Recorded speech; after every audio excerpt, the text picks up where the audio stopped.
அன்னை துணையோடு இறை அருளால் எண்ணற்ற புதுமைகளை புரிந்து வருகின்றார் நம் தந்தை புனித ஜான் போஸ்கோ. தாம் வாழ்ந்த காலத்தில் சமுதாயம் புறக்கணித்த இளைஞர்களை இறைவனிடம் கொண்டு வர எண்ணற்ற தியாகங்களை செய்து வெற்றி கண்டவர்.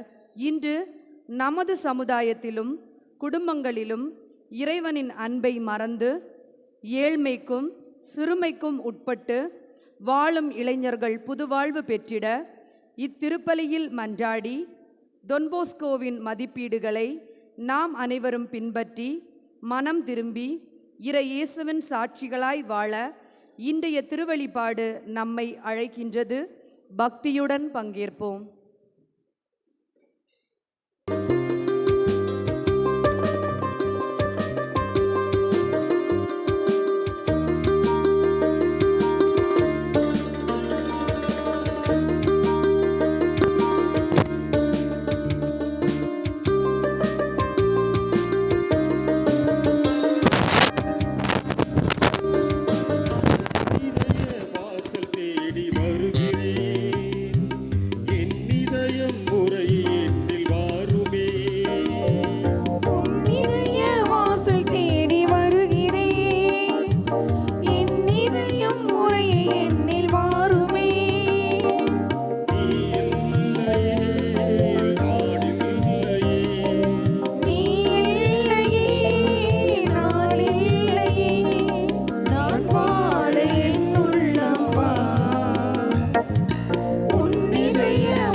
தந்தை மகன் தூய ஆவியாரின் பெயராலே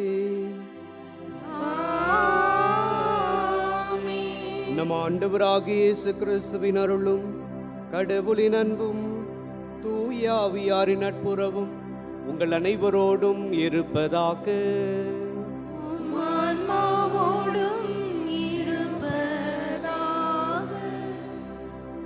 பார்த்தவர்களே, தொன் போஸ்கோவினுடைய நினைவு நாளை கொண்டாடுகின்ற இந்த நாளிலே, இந்த திருப்பலியிலே பின்வரும் கருத்துக்களுக்காக இந்த பலியினை நாம் ஒப்புக் கொடுப்போம். நன்றியறிதல் கருத்துக்களுக்காக Madhavan, Sudha, Terence, Manoja family, Russell, Jayamary, இறைவன் இவர்களுக்கு செய்த அனைத்து நன்மைகளுக்கு நன்றியறிதலாகவும், மரிய, அஸ்வினி இவர்கள் அனைவரும் இறைவனுக்கு நன்றியாக இந்த பலியை ஒப்புக் கொடுக்கின்றார்கள்.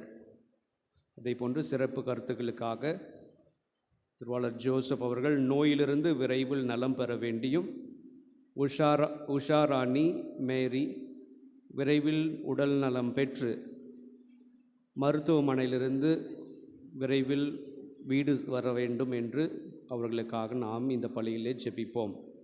மற்றும் இறந்து போன ஆன்மாக்களான பூபாலன் இன்று 3ஆம் ஆண்டு நினைவு, அவருடைய ஆன்ம இலைப்பாற்றிக்காகவும், மார்கரெட் தாமஸ் மற்றும் டி.ஏ. தாமஸ் இந்த ஆன்மாக்காகவும், ஜோசப் ஜோபா ராஜ் இந்த ஆன்மாக்களுக்காகவும் இந்த பலியிலே நாம் ஜெபிப்போம்.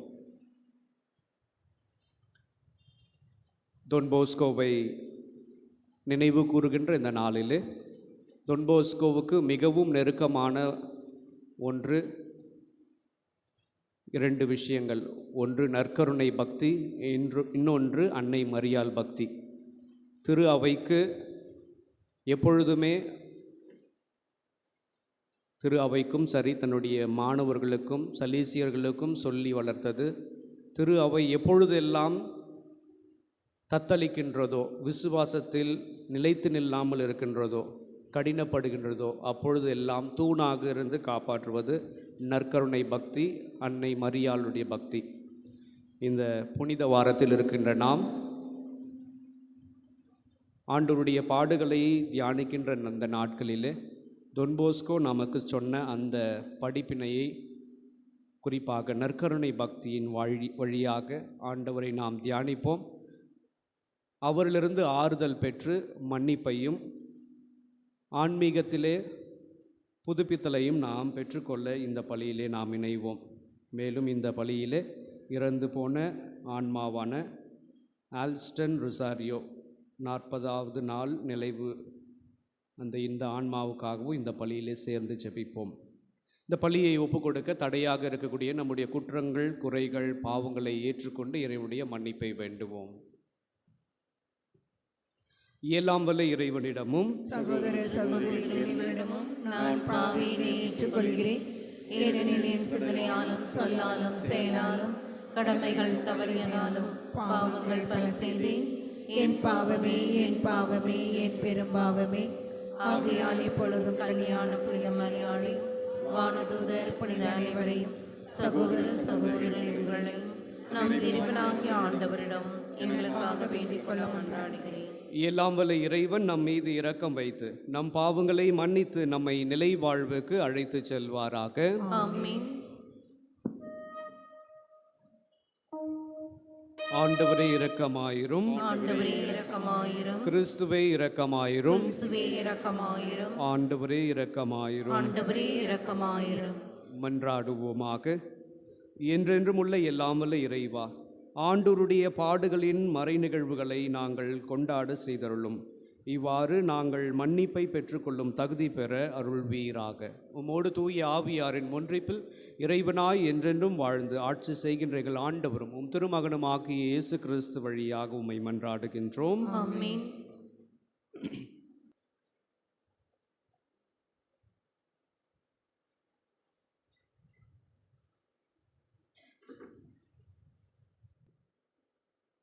தீவு நாட்டினரே, எனக்கு செவி கொடுங்கள். தொலைவாழ் மக்கள் இனங்களே, கவனியுங்கள். கருப்பையில் இருக்கும்போதே ஆண்டவர் என்னை அழைத்தார். என் தாய் வயிற்றில் உருவாகும் போதே என் பெயர் சொல்லி கூப்பிட்டார். என் வாயை கூரான வாள் போன்று ஆக்கினார். தம் கையின் நிழலால் என்னை பாதுகாத்தார். என்னை பலபலக்கும் அம்பு ஆக்கினார்.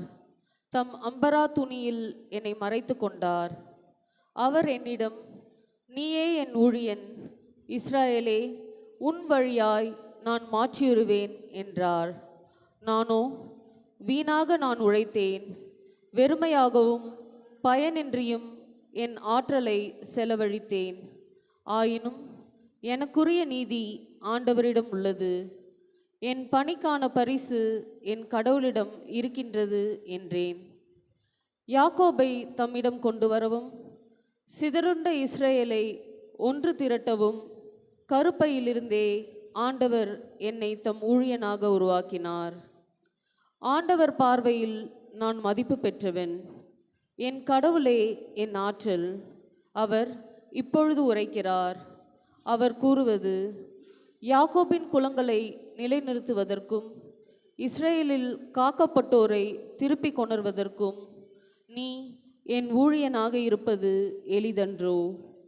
உலகம் முழுவதும் என் மீட்பை அடைவதற்கு நான் உன்னை பிற இனத்தார்க்கு ஒளியாகவும் ஏற்படுத்துவேன். ஆண்டவரின் அருள்வாக்கு. இறைவனுக்கு நன்றி.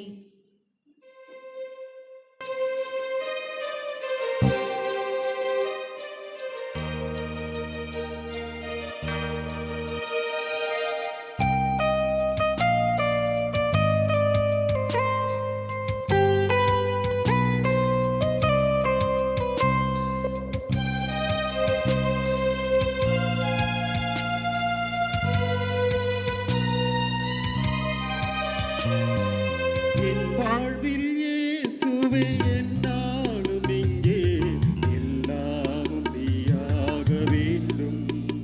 எந்தன் எல்லாமும் நீயாக வேண்டும். என் வாழ்வின் இயேசுவே என்னாலும் இங்கே எல்லாமும் நீயாக வேண்டும். எந்தன் நீயாக வேண்டும்.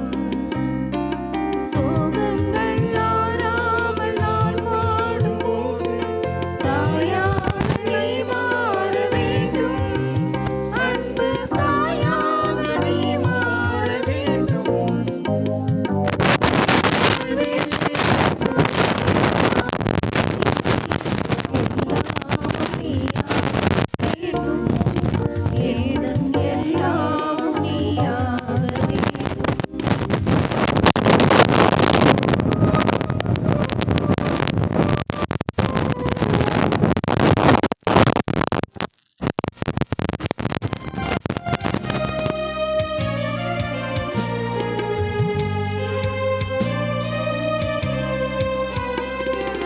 பாரங்கள் தாங்காமல் சாய்கின்ற போது பாதங்கள் நீயாக வேண்டும்.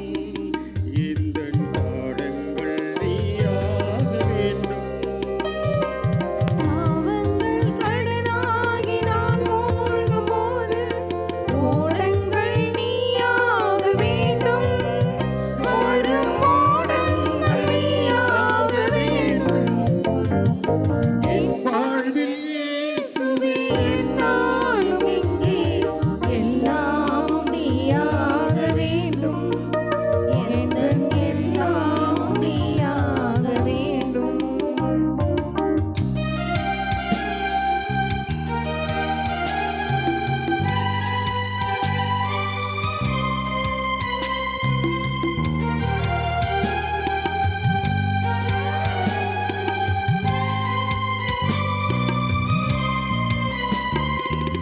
போராட்டம் சூழ்ந்தென்னை நீவாகும்போது பாலங்கள் நீயாக வேண்டும்.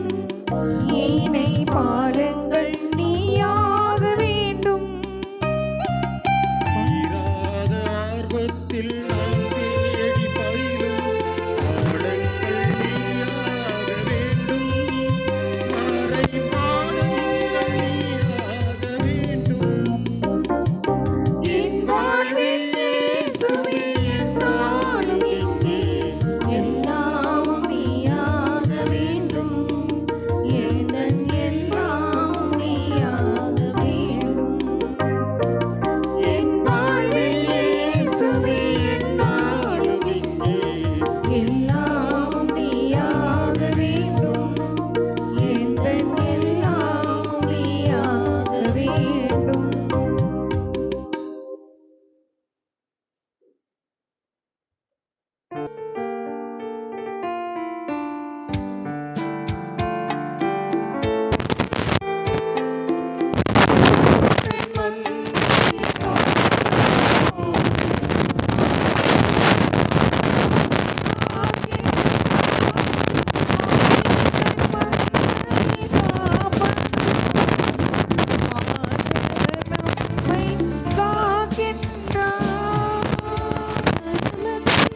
கீழ்ப்படுகின்ற எங்கள் அரசரே போற்று பீருக.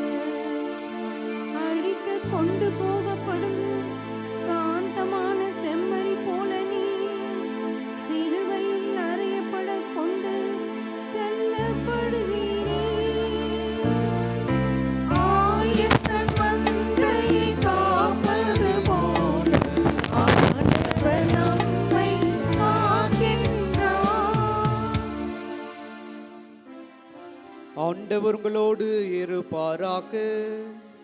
உம் ஆன்மாவோடும் இருப்பாராக. யோவான் எழுதிய தூய நற்செய்தியிலிருந்து வாசகம். ஆண்டவரே மாட்சி உமக்கே.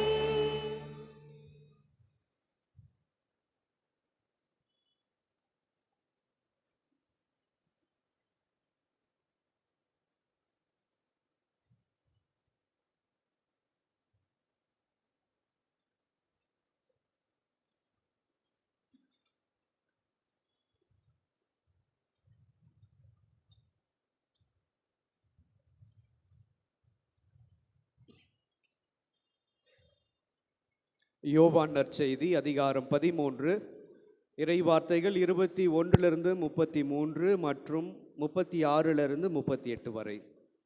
அக்காலத்தில் தம் சீடர்களுடன் பந்தி அமர்ந்த இயேசு உள்ளம் கலங்கியவராய், உங்களுள் ஒருவன் என்னை காட்டிக் கொடுப்பான் என உறுதியாக உங்களுக்கு சொல்லுகிறேன் என்று திட்டவட்டமாக கூறினார். யாரை பற்றி அவர் இப்படி கூறினார் என்று தெரியாமல் சீடர்கள் குழப்பமுற்று ஒருவரை ஒருவர் நோக்கினார்கள். இயேசுவின் சீடருள் ஒருவர் அவர் அருகில் அவர் மார்பு பக்கமாய் சாய்ந்திருந்தார். அவர் மேல் இயேசு அன்பு கொண்டிருந்தார். சீமோன் பேதுரு அவருக்கு சைகை காட்டி, யாரை பற்றி கூறுகிறார் என கேள் என்றார். இயேசுவின் அருகில் அவர் மார்பு பக்கமாய் சாய்ந்திருந்த அவர், ஆண்டவரே, அவன் யார் என்று கேட்டார். இயேசு மறுமொழியாக, நான் யாருக்கு அப்பத்துண்டை தோய்த்து கொடுக்கிறேனோ அவன்தான் என சொல்லி அப்பத்துண்டை தோய்த்து சீமோன் ஸ்காரியோத்தின் மகனாகிய யூதாசுக்கு கொடுத்தார். அவன் அப்பத்துண்டை பெற்றதும் சாத்தான் அவனுக்குள் நுழைந்தான். இயேசு அவனிடம், நீ செய்ய இருப்பதை விரைவில் செய் என்றார். இயேசு ஏன் அவனிடம் இப்படி கூறினார் என்பதை பந்தியில் அமர்ந்திருந்தோர் யாரும் புரிந்து கொள்ளவில்லை. பணப்பை யூதாசிடம் இருந்ததால் திருவிழாவுக்கு தேவையானதை வாங்கவோ ஏழைகளுக்கு ஏதாவது கொடுக்கவோ இயேசு அவனிடம் கூறியிருக்கலாம் என்று சிலர் நினைத்து கொண்டனர். யூதாசு அப்பத்துண்டை பெற்று கொண்டவுடன் வெளியே போனான். அது இரவு நேரம். அவன் வெளியே போன பின் இயேசு, இப்போது மானிட மகன் மாட்சி பெற்றுள்ளார், அவர் வழியாக கடவுளும் மாட்சி பெற்றுள்ளார். கடவுள் அவர் வழியாக மாட்சி பெற்றாரானால் கடவுளும் தம் வழியாய் அவரை மாட்சிப்படுத்துவார். அதையும் உடனே செய்வார். பிள்ளைகளே, இன்னும் சிறிது காலமே உங்களோடு இருப்பேன். நீங்கள் என்னை தேடுவீர்கள், ஆனால் நான் போகும் இடத்திற்கு உங்களால் வர இயலாது. இதையே யூதர்களுக்கு சொன்னேன், இப்போது உங்களுக்கும் சொல்லுகிறேன் என்றார். சீமோன் பேதுரு இயேசுவிடம், ஆண்டவரே, நீர் எங்கே போகிறீர் என்று கேட்டார். இயேசு மறுமொழியாக, நான் போகும் இடத்திற்கு என்னை பின்தொடர்ந்து வர இப்போது உன்னால் இயலாது, பின்னரே என்னை பின்தொடர்வாய் என்றார். பேதுரு அவரிடம், ஆண்டவரே, ஏன் இப்போது நான் உம்மை பின்தொடர இயலாது? உமக்கு என் உயிரையும் கொடுப்பேன் என்றார். இயேசு அவரை பார்த்து, எனக்காக உயிரையும் கொடுப்பாயோ? நீ மும்முறை என்னை மறுதலிக்கும் முன் சேவல் கூவாது என உறுதியாக உனக்கு சொல்லுகிறேன் என்றார். ஆண்டவரின் அருள்வாக்கு. கிறிஸ்துவே உமக்கு புகழ்.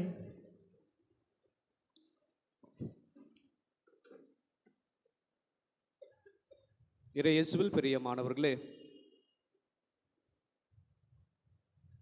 நாம் எல்லோரும் இந்த ஆலயத்திலே நன்றாக பிரகாசமாக ஒளி ஊட்டப்பட்டிருக்கின்ற இந்த ஆலயத்தில் இருக்கின்றோம். பிரகாசமாக இருக்கிறது. இந்த ஒரு கற்பனையான ஒரு நிகழ்வை எடுத்துக்கொள்வோம். எடுத்துக்காட்டாக, நம்மிடம் ஏதாவது ஒரு விலை உயர்ந்த பொருள், ஒரு அழகிய ஒரு கம்மல், தங்க கம்பல் அல்லது தங்க மோதிரம் நம்மை அறியாமல் இந்த இடத்துல ஆலயத்தில் விட்டுவிட்டோம் என்றால் அல்லது இழந்து விட்டோம் என்றால் நாம் எளிதில் கண்டுபிடித்து விடலாம். குறிப்பாக இந்த பீடத்தின் அருகே எல்லாம் பளிச்சென்று இருக்கிறது. எல்லா ஃபோக்கஸ் லைட்டும் இங்கே தான் இருக்குது, பிரைட்டாக இருக்குது. இங்கே எளிதாக நான் ஒரு மோதிரமோ ஒரு கம்மலோ தங்க மோதிரமோ இங்கே மிஸ் பண்ணிட்டேன்னா ஈஸியாக கண்டுபிடிச்சிடலாம். இதே ஆலயத்துக்கு எதிரில் கொஞ்சம் மங்கலான வெளிச்சம் இருக்கிறது. அங்கே நாம் அதை மிஸ் பண்ணணும்னா கொஞ்சம் கஷ்டப்பட வேண்டியிருக்கும், எளிதில் கிடைக்காது. சில நேரங்களில் நம்ம கையில் இருக்கக்கூடிய செல்ஃபோன் டார்ச் வச்சு தேட வேண்டியிருக்கும். இதே இந்த பக்கத்தில் நம்ம லெஃப்ட் சைடில் இருக்கக்கூடிய ஒரு இருட்டான அந்த கார்டனில் அந்த பக்கத்தில் தொலைஞ்சிடுச்சுன்னா தேடுறது ரொம்ப கஷ்டம், இருட்டில் கிடைக்கிறது ரொம்ப கஷ்டம். 3 இடம் ஒளி ஊட்டப்பட்ட இடம், ஒளி அதிகமாக இருக்கக்கூடிய இடம், ஒளி கம்மியாக இருக்கக்கூடிய இடம், ஒளியே இல்லாத இடம். இந்த 3 இடத்திலுமே நாம் பார்ப்பது ஒளி எங்கு இருக்கிறதோ அங்கு தெளிவான பார்வை நமக்கு இருக்கிறது. எளிதாக நம்மால் பொருளை கண்டு கொள்ள முடிகிறது. எல்லாம் வெட்ட வெளிச்சமாக இருக்கிறது, குழப்பம் இல்லை, தெளிவாக இருக்கிறது, பார்வை தெளிவாக இருக்கிறது. வெளிச்சம் கம்மியாக இருக்கின்ற இடத்துல கொஞ்சம் கடினப்பட வேண்டியிருக்கிறது, குழப்பம் இருக்கிறது, எளிதில் கண்டுபிடிக்க இயலாத ஒரு சூழல்.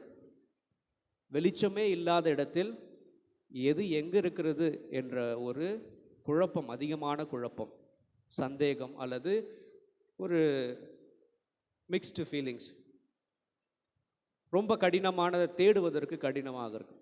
இப்படி தான் இந்த 3 நிலை, ஒளி இருக்கக்கூடிய இடம், ஒளி அதிகமாக இருக்கக்கூடிய இடம், ஒளி கம்மியாக இருக்கக்கூடிய இடம், ஒளியே இல்லாத இடம். இந்த ஒரு சூழலை தான் நாம் இன்று வாசிக்கப்பட்ட நற்செய்தியில் பார்க்கிறோம். 3 வகையான சீடர்களை நாம் பார்த்தோம். ஒன்று, ஒளியோடு இணைந்திருக்க, ஒளியான கிறிஸ்துவோடு இணைந்திருக்கக்கூடிய யோவான். இயேசுவுக்கு மிக அருகிலே, நெஞ்சுக்கு அருகிலே இயேசுவால் நேசிக்கப்பட்ட யோவான் அவருக்கு அருகிலே இருக்கின்றார். 3 வகையான சீடர்களை பார்க்கின்றோம். யோவான், பேதுரு, யூதாஸ். இந்த 3 வகையான சீடர்களை நாம் பார்க்கின்றோம். 3 சீடர்களுமே இயேசுனுடைய பந்தியில் தான் இருக்கின்றார்கள். ஒரே பந்தியில் உணவு அருந்து கொண்டிருக்கின்றார்கள். 3 பேருமே இயேசுவால் தேர்ந்தெடுக்கப்பட்ட சீடர்கள், இயேசுவினுடைய பந்தியிலே பங்கெடுக்கக்கூடியவர்கள், இயேசுவினுடைய அதே வார்த்தையை தான் தங்களுடைய காதுகளால் கேட்கின்றார்கள். ஒரே வார்த்தையை கேட்கின்றார்கள், ஒரே பந்தியில் அமர்ந்திருக்கின்றார்கள், ஒரே விதமான அழைப்பை பெற்றவர்கள் தான் இந்த 3 சீடர்களும். ஆனால் அவர்களுடைய மனநிலையிலே 3 விதமான மனநிலையை பார்க்கின்றோம். ஒரு சீடர் யோவான் இயேசுவுக்கு மிகவும் பிடித்தமான சீடராக இருக்கின்றார். யோவானும் இயேசுவை அன்பு செய்கின்றார், இயேசுவும் யோவான் மீது மிகுந்த பற்று கொண்டிருக்கின்றார் என்று நாம் பார்க்கின்றோம். அவர் அருகிலேயே அமர்ந்திருக்கின்றார், வேறு எதுவும் பேசவில்லை, அமைதியாக அவர் அருகிலிருந்து எந்த ஒரு குழப்பமும் இல்லாமல் அந்த இருப்பை, இயேசுவோடு இருக்கக்கூடிய இருப்பை ரசித்து கொண்டு இருக்கின்றார். வெளிச்சத்திலே நாம் இந்த வெளிச்சத்தை தெளிவோடு மகிழ்ச்சியோடு இருப்பதை போல இயேசுவோடு, இயேசு என்ற ஒளியோடு இருக்கும் பொழுது ஒரு மகிழ்ச்சி. இரண்டாவதாக பேதுருவினுடைய நிலையை பார்க்கின்றோம். பேதுரு அவருடைய வாழ்க்கையில் பார்த்த நற்செய்தியில் கூட பார்க்கின்றோம். பல ஆண்டவரே நீர் எங்கே போகிறீர், நீங்கள் போகின்ற இடங்களெல்லாம் நான் வருவேன் அப்படின்னு முந்திரி கொட்டத்தனமாக தன்னுடைய நம்பிக்கையை வெட்ட வெளிச்சமாக சொல்கிறார். நீங்கள் எங்கே போனாலும் நாங்கள் வருவேன், உங்களை விடவே மாட்டேன், உங்களுக்கு சாவு வரவே நான் விட மாட்டேன், நீங்கள் அங்கெல்லாம் போகாதீங்க அப்படின்னு பல இடங்களில் பேதுரு இயேசுவின் மீது இருக்கக்கூடிய அன்பை, உண்மையான அன்பை, உண்மையான நம்பிக்கையை தன்னுடைய வார்த்தையின் வழியாக கொட்டி தீர்த்து விடுகின்றார். ஆனால் சூழ்நிலை அவரை மாற்றுகிறது, அவர் வைத்திருக்கின்ற நம்பிக்கையை கேள்விக்குறியாக்குகின்றது. பிரச்சனை, சவால் வரும்பொழுது இயேசுவை எனக்கு தெரியாது என்று மறுதளிக்கக்கூடிய நிலைக்கு அவர் போகின்றதை நாம் நற்செய்தியில் பார்க்கின்றோம். இது இரண்டாவது நிலை. கொஞ்சம் வெளிச்சம், கொஞ்சம் ஒளி, இயேசுவோடு கொஞ்சம் நம்பிக்கை இருக்கிறது, ஆனால் பிரச்சனைகள், சவால்கள், அதில் ஒரு குழப்பத்தை ஏற்படுகிறது. மூன்றாவது நிலை யூதாஸினுடைய நிலை. மூன்றாவது சீடர், அவர் இருளை நோக்கி செல்வதாக நற்செய்தி சொல்லுகிறது. அவர் அந்த அப்பத்துண்டை பெற்ற பிறகு அவருக்குள் தீயாவி புகுந்தது, தீயாவி புகுந்ததும் அவர் இருளை நோக்கி சென்றார் என்று நாம் நற்செய்தியிலே வாசிக்கின்றோம். இருளை நோக்கி சென்றால் என்றால் கடவுளை விட்டு விலகி சென்று கடவுளுக்கு எதிராக, இயேசுவுக்கு எதிரான செயல்களில் ஈடுபடுகின்றார். இயேசுவை காட்டி கொடுக்கக்கூடிய செயலை செய்கின்றார். அவர் தெரிந்து செய்கின்றாரோ தெரியாமல் செய்கிறாரோ தெரியவில்லை, ஆனால் தான் எத்தகைய செயலை செய்கிறார் என்று கூட அறியாமல் இருளை நோக்கி செல்கின்றார். ஒளியான கிறிஸ்துவை விட்டு விலகி செல்வதை நாம் நற்செய்தியிலே பார்க்கின்றோம். இது மூன்று விதமான சீடர்கள், ஒரே அழைப்பை பெற்ற, ஒரே விருந்திலே பங்கெடுக்கக்கூடிய ஒரே தலைவரை கொண்ட 3 சீடர்கள் 3 விதமாக இருப்பதை பார்க்கின்றோம். இந்த 3 சீடர்கள் மட்டும் இல்லை, இருக்கக்கூடிய 12 சீடர்களுமே ஒவ்வொருத்தரும் ஒவ்வொரு முறையான மனநிலையை, வாழ்க்கை முறையை, அறிவை கொண்டிருந்தவர்கள் தான். அப்போ இன்று நாம் இதை பற்றி தியானிக்கும் பொழுது நாம் எதைக்காக தியானிக்கின்றோம்? இயேசு உள்ளம் கலங்கியவராய் இருந்தார் என்று நாம் நற்செய்தியிலே வாசிக்கின்றோம். அவருடைய உள்ளம் கலங்கியதாக இருக்கிறார். ஒவ்வொரு சீடர்களும் ஒரு மாதிரி இருக்கிறாங்களே அப்படின்னு உள்ளம் கலங்கியவராய் இருப்பதாக நாம் நற்செய்தியிலே வாசிக்க கேட்டோம். இன்று நாம் புனித வாரத்தில் இருக்கின்றோம். புனித வாரத்திலே இயேசுனுடைய பாடுகளையும் இறப்பையும் உயிர்ப்பையும் இந்த தியானிக்கின்ற காலகட்டத்தில் நம்முடைய சீடத்துவ வாழ்க்கை, நம்முடைய கிறிஸ்துவ வாழ்க்கை, நம்முடைய நம்பிக்கை எவ்வாறு இருக்கிறது, எனக்கும் இயேசுவுக்குமான உறவு எத்தகையதாக இருக்கிறது, உண்மையில் அனுபவ ரீதியாக எத்தகைய நிலையில் இருக்கிறது என்பதை சிந்திக்கக்கூடிய ஒரு வாசகமாக இது இருக்கிறது. எனக்கும் இயேசுவுக்குமான உறவு, சீடத்துவம், அழைப்பு எந்த சீடரை போன்று இருக்கிறது? பேதுருவை போன்று இருக்கிறதா? யோவானை போன்று இருக்கிறதா? யூதாசை போன்று இருக்கிறதா? இல்லை மற்ற ஒரு சீடர்களை போன்று இருக்கிறதா என்ற ஒரு ஆழமான கேள்வியாக இருக்கிறது. எத்தகைய கிறிஸ்துவராக நான் இருக்கிறேன், எத்தகைய ஒரு இயேசுனுடைய சீடராக இன்று நான் வாழ்ந்து கொண்டிருக்கிறேன் அல்லது அந்த உறவில் இருக்கின்றேன் என்பதை ஒரு கேள்வியாக, ஒரு சிந்தனையாக இன்றைய வாசகம் நமக்கு அழைப்பு விடுக்கின்றது. சிந்தித்து பார்ப்போம் அன்பர்களே. இந்த வாரம் முழுவதும் ஆண்டவருடைய பாடுகளையும் இறப்பையும் தியானிக்கின்ற வேளையில் தனிப்பட்ட விதத்திலே எனக்கு இயேசு யார், இயேசுவுக்கு நான் யார், எத்தகைய வாழ்க்கையை, கிறிஸ்துவ வாழ்க்கையை நான் வாழ்ந்து கொண்டிருக்கின்றேன்? பேதுருவை போன்று சஞ்சலமற்ற மனநிலையில் பாதிக்கு பாதியாக இருக்கின்றோமா? அல்லது யூதாசை போன்று வெளிப்படையாக இயேசுவோடு நெருங்கிய நிலையில் இருந்தாலும் உள்ளுக்குள் ஆண்டவரை விட்டு விலகி இருக்கக்கூடிய ஒரு வாழ்க்கையை வாழ்ந்து கொண்டு இருக்கின்றோமா? அல்லது யோவானை போல நம்முடைய சொல்லும் செயலும் விசுவாசமும் பெயரிலும் சரி உள்ளார்ந்த வாழ்க்கையிலும் இயேசுவோடு நெருக்கமான உறவில் இருக்கின்றோமா என்ற கேள்வியை நமக்குள் கேட்போம். மிக நெருங்கி செல்லக்கூடிய இந்த வாய்ப்பை விட்டுவிடாமல் இந்த புனித வாரத்திலே ஆண்டவரிடத்திலும் நெருங்கி வர நாம் முயற்சி செய்வோம்.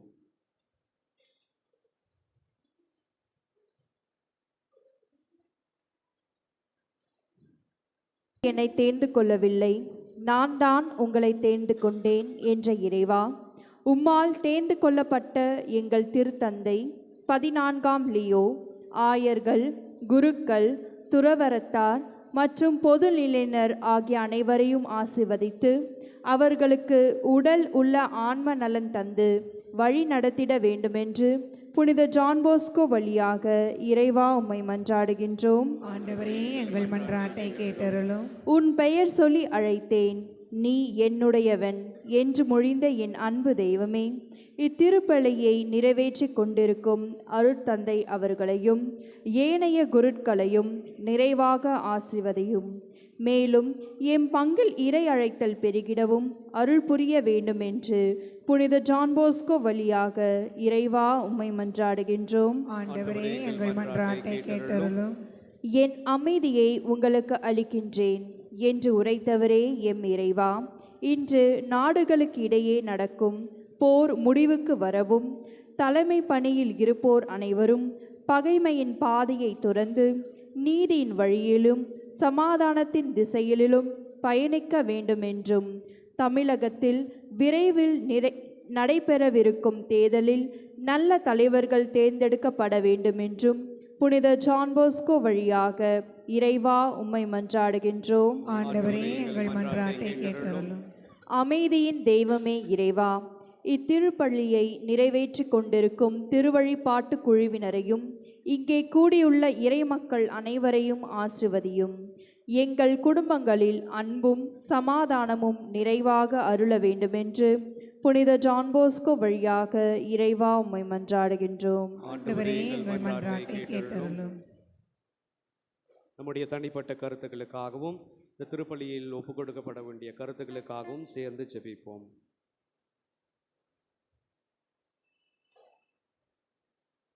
இந்த மன்றாட்டுகள் அனைத்தையும் எங்கள் ஆண்டவராகிய கிறிஸ்து வழியாக உம்மை மன்றாடுகின்றோம். ஆமென்.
சகோதர சகோதரிகளே, என்னுடையதும் உங்களுடையதுமான பலி எல்லாம் வல்ல தந்தையாகி இறைவனுக்கு ஏற்றதாகும்படி மன்றாடுங்கள். ஆண்டவர் தமது பேரின் புகழ்ச்சிக்காகவும் மாட்சிக்காகவும் நமது நன்மைக்காகவும் புனித திரு அவையின் அனைத்து நலன்களுக்காகவும் மது கையில் பலியை ஏற்றுக்கொள்வாராக. ஆண்டவரே, உமது குடும்பத்தின் பழி பொருள்களை கனிவுடன் கண்ணோக்கியருளும் உம்மை வேண்டுகின்றோம். அதனால் புனித கொடைகளில் எங்களை பங்கு பெற செய்யும் நீர் அவற்றின் நிறைவுக்கும் நாங்கள் வந்து சேர செய்தருள்வீராக. எங்கள் ஆண்டவராகிய கிறிஸ்து வழியாக உம்மை மன்றாடுகின்றோம்.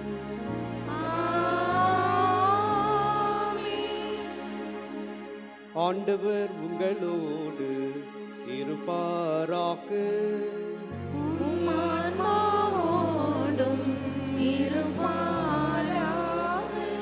இதயங்களை மேலே எழுப்புங்கள்.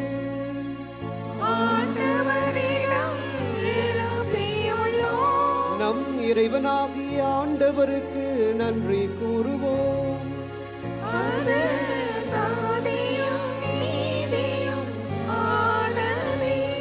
ஆண்டவரே, தூயவரான தந்தையே, என்றும் உள்ள எல்லாம் வல்ல இறைவா, எங்கள் ஆண்டவராகிய கிறிஸ்து வழியாக என்னாலும் எவ்விடத்திலும் நாங்கள் உமக்கு நன்றி செலுத்துவது மெய்யாகவே தகுதியும் நீதியும் ஆகும். எங்கள் கடமையும் மீட்புக்குரிய செயலுமாகும். எங்களுக்கு மீட்பளிக்கும் அவருடைய பாடுகளினாலும் மாட்சிமிக்க உயிர்ப்பினாலும் அண்மையில் வருவதை நாங்கள் அறிந்திருக்கின்றோம். அவருடைய பாடுகளினாலும் உயிர்ப்பினாலுமே பழம்பெரும் எதிரியாகிய அலகையின் செருக்கின் மீது வெற்றி கொண்டீர். அதில் எங்களது மீட்பின் மறைபொருளை நாங்கள் நினைவு கூறுகின்றோம். ஆகவே அவர் வழியாக உமது மாண்பை வானதூதர்களின் அணிகள் வழிபடுகின்றன. திருமுன் எக்காலத்துக்கு மகிழ்கின்றன. அவர்களோடு எங்கள் குரலையும் சேர்த்துக் கொள்ளுமாறு நாங்கள் தாழ்மையுடனுமே இறைஞ்சி புகழ்ந்து அக்களிப்புடன் பாடுவதாவது.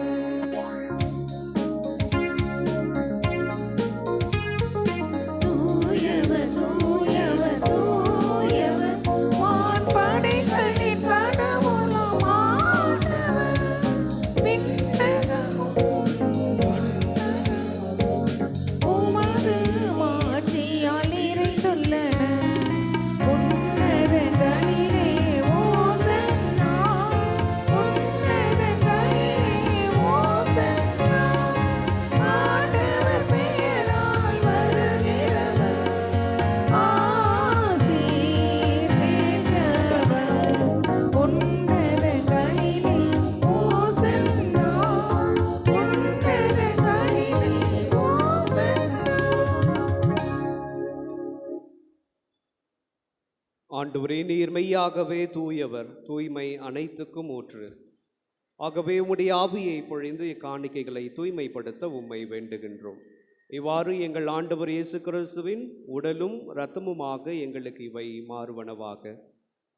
அவர் பாடுபட உளம் கனிந்து தம்மை கையளித்த போது அப்பத்தை எடுத்து நன்றி செலுத்தி அதை பிட்டு தம் சீடர்களுக்கு அளித்து கூறியதாவது: அனைவரும் இதிலிருந்து பெற்று உண்ணுங்கள், ஏனெனில் இது உங்களுக்காக கையளிக்கப்படும் என் உடல்.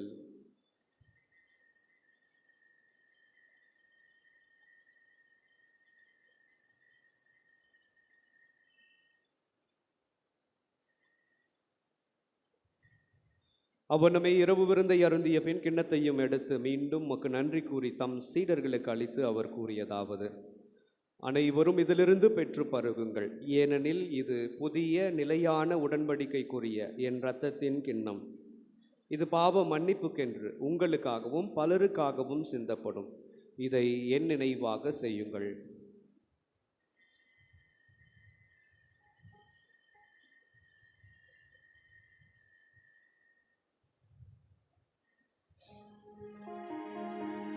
நம்பிக்கையின் மறை பொருள்.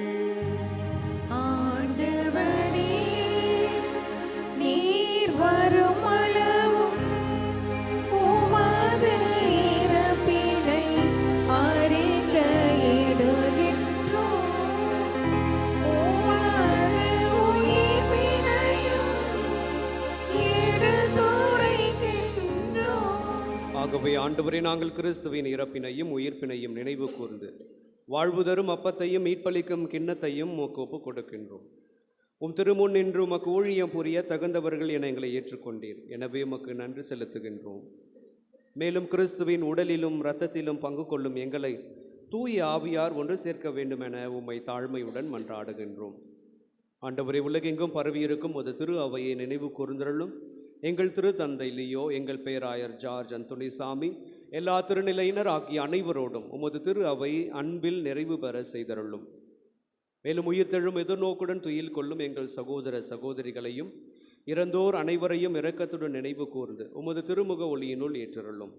எங்கள் அனைவர் மீதும் இரக்கமாயிரும். கடவுளின் கன்னித்தாயான புனித மரியா, அவருடைய கணவரான புனித யோசேப்பு, புனித திருத்தூதர்கள், இன்று நாங்கள் நினைவு கூறும் புனித ஜான் போஸ்கோ மற்றும் இவ்வுலகில் உமக்கு உகந்தவராய் இருந்தோர் ஆகிய புனிதர் அனைவருடனும் நாங்கள் நிலை வாழ்வில் பங்கு கொள்ளும் தகுதி பெற்று திருமகன் இயேசு கிறிஸ்து வழியாக உம்மை புகழ்ந்தேத்தும் வரமருள உம்மை மன்றாடுகின்றோம். இவர் வழியாக இவரோடு இவரில் எல்லாம் வல்ல இறைவனாகிய தந்தையே, தூய ஆவியாரின் ஒன்றிப்பில் எல்லா புகழும் மாட்சியும் என்றென்றும் உமக்கு உரியதே.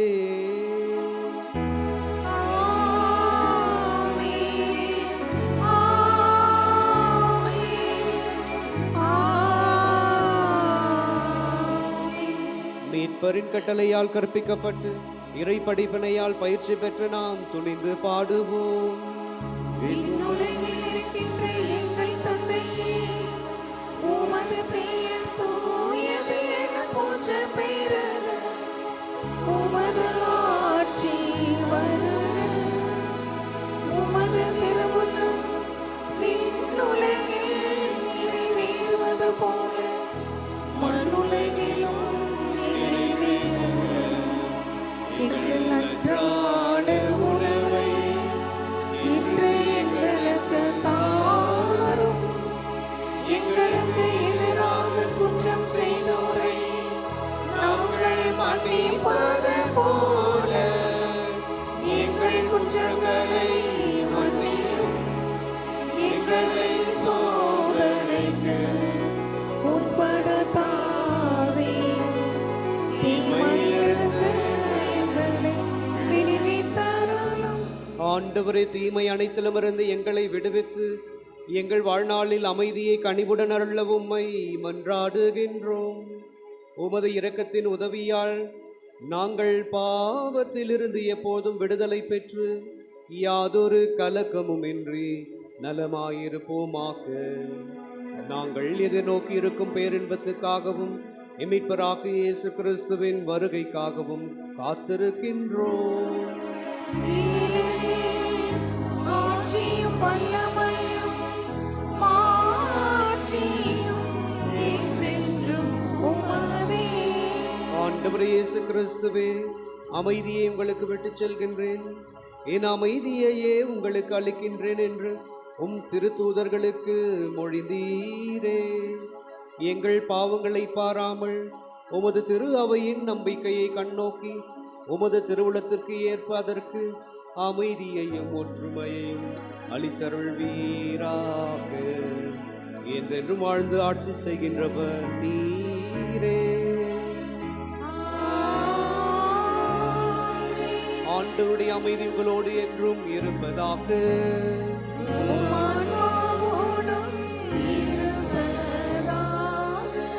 ஒருவருக்கொருவர் ஆண்டவர் வழங்கும் அமைதியை பகிர்ந்து கொள்வோம்.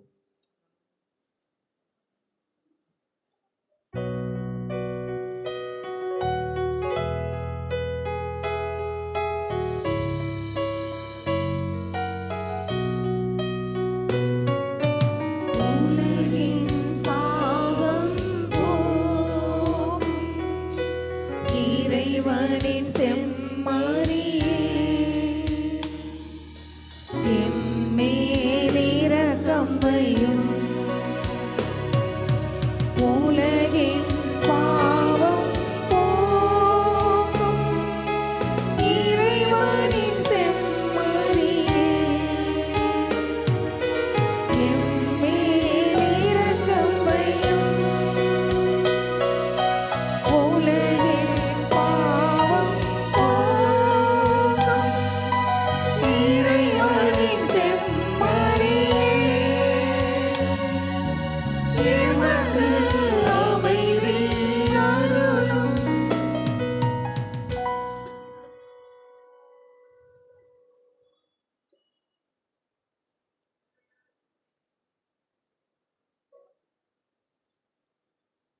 இதோ இறைவனின் செம்மறி, இதோ உலகின் பாவங்களை போக்குபவர். இந்த செம்மறியின் விருந்துக்கு அழைக்க பெற்றோர் பேறு பெற்றோர்.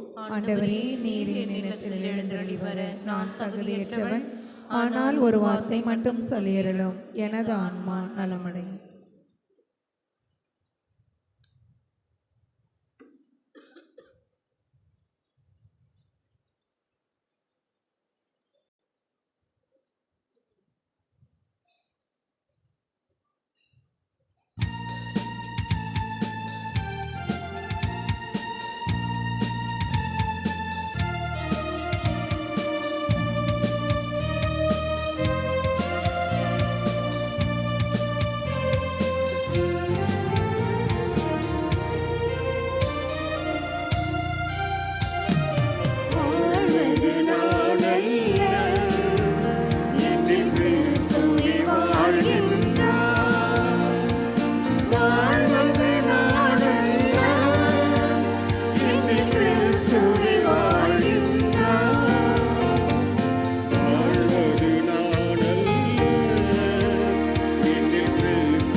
சகோதரிகளே, நம்முடைய தொன்போஸ்கோ திருத்தலமானது திருத்தலமாக கடந்து கொண்டிருக்கின்றது.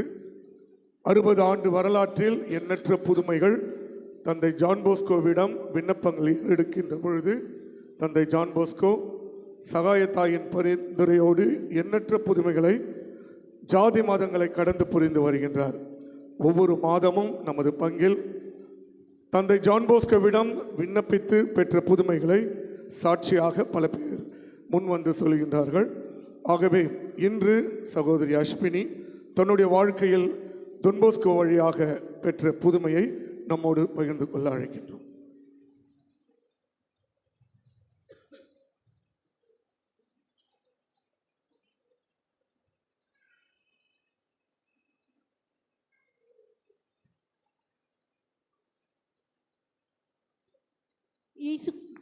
இயேசுவுக்கே புகழ், இயேசுவுக்கே நன்றி, மரியே வாழ்க. என்னுடைய பெயர் மரிய அஸ்வினி. நான் நம்ம பங்கில் கேட்டிசம் டீச்சராக இருக்கேன். கிறிஸ்தவர்களின் சகாய அன்னை சபை அப்படின்னு சொல்லப்படக்கூடிய ஆத்மா சபையிலையும் ஒரு உறுப்பினராக இருக்கேன். நாளன்னைக்கு நம்ம ஆண்டவருடைய நற்கருணையை ஏற்படுத்திய நாளை நம்ம நெருங்கிட்டு இருக்கோம். இந்த நேரத்தில் ஆண்டவர் என்னுடைய வாழ்க்கையில் செஞ்ச ஒரு புதுமையை நான் இங்கே சாட்சியாக சொல்கிறதுக்கு இருக்கிறேன். இங்கே நிறைய பேருக்கு தெரியும், சில பேருக்கு மேபி தெரிஞ்சிருக்காது. நான் ரொம்ப வருட காலமாக வேலைக்கு ட்ரை பண்ணிகிட்டு இருந்தேன். குழந்த பிறக்கிறதுக்கு முன்னாடி ஒரு ஐடி கம்பெனியில் ஒர்க் பண்ணிகிட்டு இருந்தேன். அவள் பிறந்த டைமில் வேலையை விட்டது. அதுக்கப்புறம் சின்ன சின்ன வேலைகள் கிடச்சிச்சு, ஃப்ரீலான்சிங் மாதிரி பண்ணினே தவிர ஒரு நிரந்தர வேலை இல்லாமல் இருந்தது. அது ஒரு கிட்டத்தட்ட ஒரு 8 வருட காலமாக நான் அதை தேடிக்கிட்டே தான் இருந்தேன். கேப்பு ஜாஸ்தியாக எனக்கு வேலை கிடைக்கிறது ரொம்ப கஷ்டமாக இருந்தது. எனக்காக இங்கே நிறைய பேர் ஜெபிச்சுட்டு இருந்தாங்க. அப்புறம் ஒரு நாள் வந்து எனக்கு ரொம்ப கஷ்டமாக போயிடுச்சு. ஆண்டவரிடத்தில், ஆண்டவர் எனக்கு எத்தனை நாளைக்கு நான் இன்னும் இந்த மாதிரி வேலைக்கு என்னை காத்துட்ருக்க வைப்பீங்கன்னு சொல்லி நற்கருணநாதர்கிட்ட ஒரு 2.5 மணி நேரம் உட்கார்ந்து நான் அழுது ஜெபித்தேன். ஆண்டவர் என்னுடைய ஜெபத்தை கேட்டு எனக்கு அற்புதம் செஞ்சார். நான் ஒரு வேலையிலேருந்து இன்னையோட 2 மாதம் ஆகுது. ஆண்டவர் எனக்கு புதுமை செஞ்சார். டொன்போஸ்கோ நவநாள் அப்போது ஒரு நவநாட்களில் ஒரு நாளில் வந்து இங்கே இதில் சொல்லிகிட்டு இருந்தாங்க. ஃபாதர் வந்து உபதேசத்தில் சொல்லும் பொழுது சொல்லிகிட்டு இருந்தாங்க. டொன்போஸ்கோ அவர் திருப்பலி ஆற்றும் பொழுது உட்காந்து அழுதுட்டு இருந்தார். பக்கத்தில் ஒரு குருவானவர் கேட்டார், நீங்கள் ஏன் அழறீங்க அப்படின்னு சொல்லும் பொழுது ஆண்டவர் எனக்கு செஞ்ச அந்த அற்புதத்தை நான் நினச்சி எனக்கு உணர்ச்சி பெருக்கில் எனக்கு கண்ணிலேருந்து தண்ணி வந்துருச்சு. அந்த ஒரு இதில் தான் அழுதேனே தவிர வேறு எதுவும் இல்லை அப்படின்னு. கரெக்டாக அன்றைக்கி தான் எனக்கு வேலைக்கான ஆஃபர் லெட்டர் வந்தது. உண்மையிலே அன்றைக்கி இங்கே மாஸில் வந்து உட்காரும் பொழுது எனக்கும் அந்த உணர்ச்சி பெருக்கில் அழுக வந்துருச்சு. ஆண்டவர் எனக்கு பெரிய அற்புதத்தை செஞ்சார். இந்த சாட்சியை நான் சொல்கிறதுக்கு 3 காரணம். ஒன்று, இப்படி சாட்சி சொல்கிறது மூலமாக நான் ஆண்டவரை மகிமைப்படுத்துகிறேன். 2வது, இப்படி யாருக்காவது ஏதோ ஒரு பிரச்சனை இருக்கும். ஒன்று அவங்க வேலையாக இருக்கலாம், திருமணமாக இருக்கலாம், இல்லை குழந்தை இல்லாததாக இருக்கலாம், கடன் பிரச்சனையாக இருக்கலாம், ஏதாவது நோய்வாய்ப்பட்டிருக்கலாம். ஸோ இப்படி ஒருத்தவங்க வந்து சாட்சி சொல்லும் பொழுது நம்மளுடைய வாழ்க்கையிலையும் ஆண்டவர் அற்புதம் செய்வார் அப்படின்ற ஒன்று அவங்களுக்கு ஒரு நம்பிக்கை இருக்கும். 3வது, ஆண்டவருக்கு மற்றவங்களும் இதே மாதிரி வந்து சாட்சி சொல்லுவாங்க. ஸோ அந்த ஒரு காரணத்துக்காக நான் ஆண்டவர்கிட்ட வந்து இங்கே சாட்சி சொல்லணும் அப்படின்னு சொல்லி வேண்டுதல் வச்சுருந்தேன். அந்த வேண்டுதலின் பேரில் இன்றைக்கி நான் வந்து ஆண்டவருக்கு சாட்சி சொல்கிறேன். எனக்காக இங்கே நிறைய பேர் ஜெபிச்சுக்கிட்டீங்க. எனக்காக ஜெபிச்ச எல்லாருக்கும் நன்றி. இயேசுவுக்கே புகழ், இயேசுவுக்கே நன்றி, மரியே வாழ்க.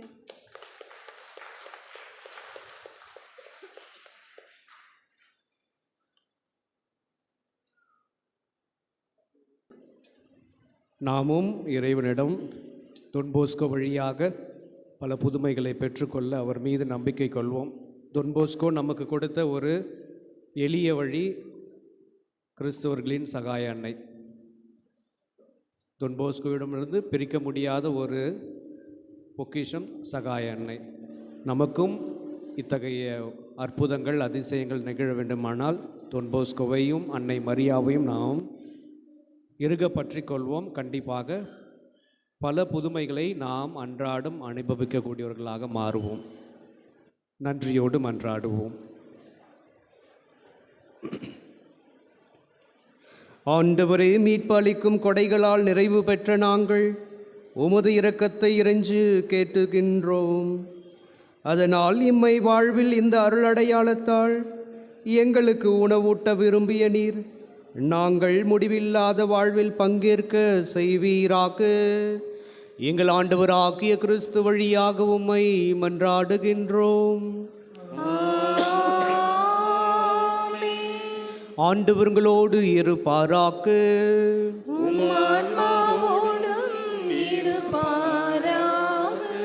எல்லாம் வல்ல இறைவன் தந்தை மகன் தூய ஆவியார் உங்களை ஆசீர்வதிப்பாராக. சென்று வாருங்கள், திருப்பலி நிறைவேறிற்று.